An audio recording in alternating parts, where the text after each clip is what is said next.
ஆதியாகமம் 30ஆம் அதிகாரம்.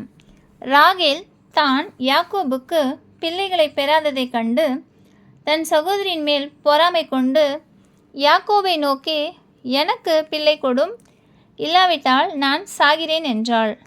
அப்பொழுது யாக்கோபு ராகேலின் மேல் கோபம் கொண்டு, தேவன் அல்லவோ உன் கர்ப்பத்தை அடைத்திருக்கிறார், நான் தேவனா என்றான்.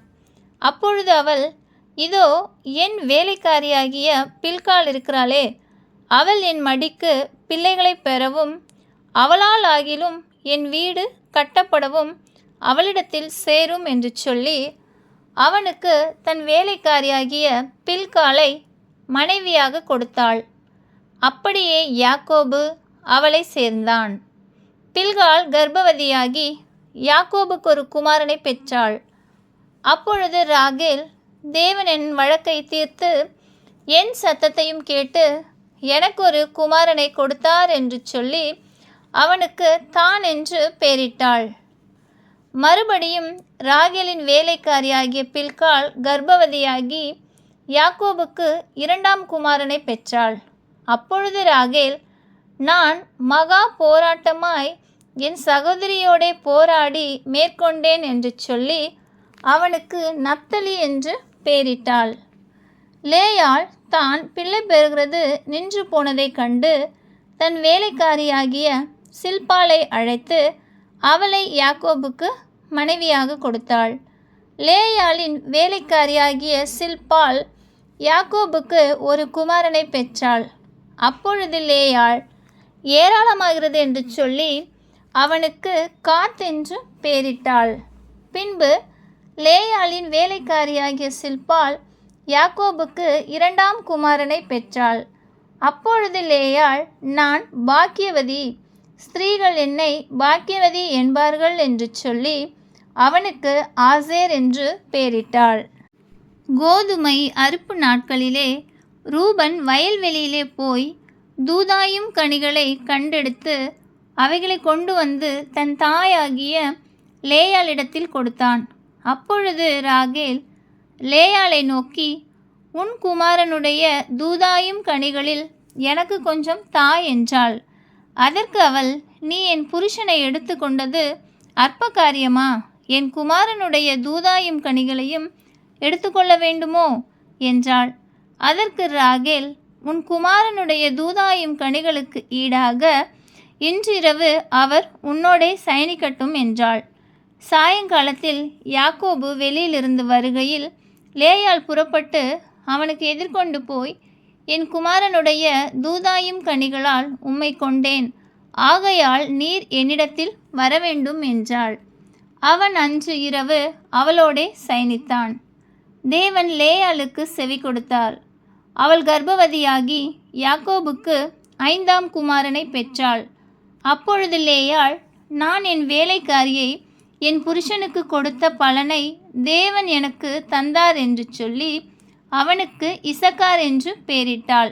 அப்புறம் லேயாள் கர்ப்பவதியாகி யாக்கோபுக்கு 6ஆம் குமாரனை பெற்றாள்.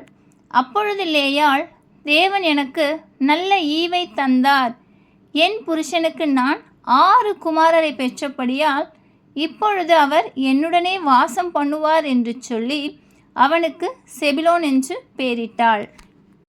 பின்பு அவள் ஒரு குமாரத்தியையும் பெற்று அவளுக்கு தீனாள் என்று பெயரிட்டாள்.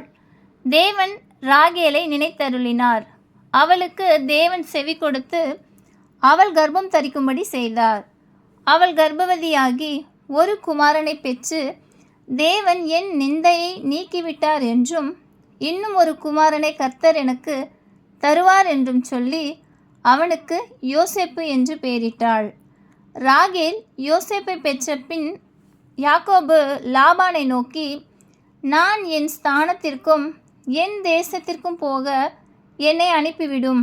நான் உமக்கு ஊழியம் செய்து சம்பாதித்த என் மனைவிகளையும் என் பிள்ளைகளையும் எனக்கு தாரும். நான் போவேன். நான் உம்மிடத்தில் சேவித்த சேவகத்தை நீர் அறிந்திருக்கிறீர் என்றான். அப்பொழுது லாபான், உன் கண்களில் எனக்கு தயவு கிடைத்ததே, ஆனால் நீ இரு, உன் நிமித்தம் கர்த்தர் என்னை ஆசீர்வதித்தார் என்று குறிப்பினால் அறிந்தேன். உன் சம்பளம் இன்னதென்று எனக்குச் சொல், நான் அதை தருவேன் என்றான். அதற்கு அவன், நான் உம்மை சேவித்த விதமும் உம்முடைய மந்தை என்னிடத்தில் இருந்த விதமும் அறிந்திருக்கிறீர். நான் வருமுன்னே உமக்கு இருந்தது கொஞ்சம். நான் வந்தபின் கர்த்தர் உம்மை ஆசீர்வதித்ததினால் அது மிகவும் பெருகியிருக்கிறது. இனி நான் என் குடும்பத்துக்கு சம்பாத்தியம் பண்ணுவது எப்பொழுது என்றான். அதற்கு அவன், நான் உனக்கு என்ன தர வேண்டும் என்றான். யாக்கோபு, நீர் எனக்கு ஒன்றும் தர வேண்டியதில்லை. நான் சொல்லுகிறபடி நீர் எனக்கு செய்தால் உம்முடைய மந்தையை திரும்ப மேய்த்து காப்பேன். நான் இன்றைக்கு போய் உம்முடைய மந்தைகளை எல்லாம் பார்வையிட்டு அவைகளில் புள்ளியும் வரியும் கருப்பும் உள்ள செம்மறியாடுகளையும் வரியும் புள்ளியும் உள்ள வெள்ளாடுகளையும் பிரித்து விடுகிறேன். அப்படிப்பட்டவை இனி எனக்கு சம்பளமாக இருக்கட்டும். அப்படியே இனிமேல் என் சம்பளமாகிய இவற்றை நீர் பார்வையிடும்போது என் நீதி விளங்கும். புள்ளியும் வரியும் இல்லாத வெள்ளாடுகளும் கருப்பான செம்மறியாடுகளும் என் வசத்தில் இருந்தால் அவையெல்லாம் என்னால் திருடி கொள்ளப்பட்டவைகளாய் எண்ணப்படட்டும் என்றான்.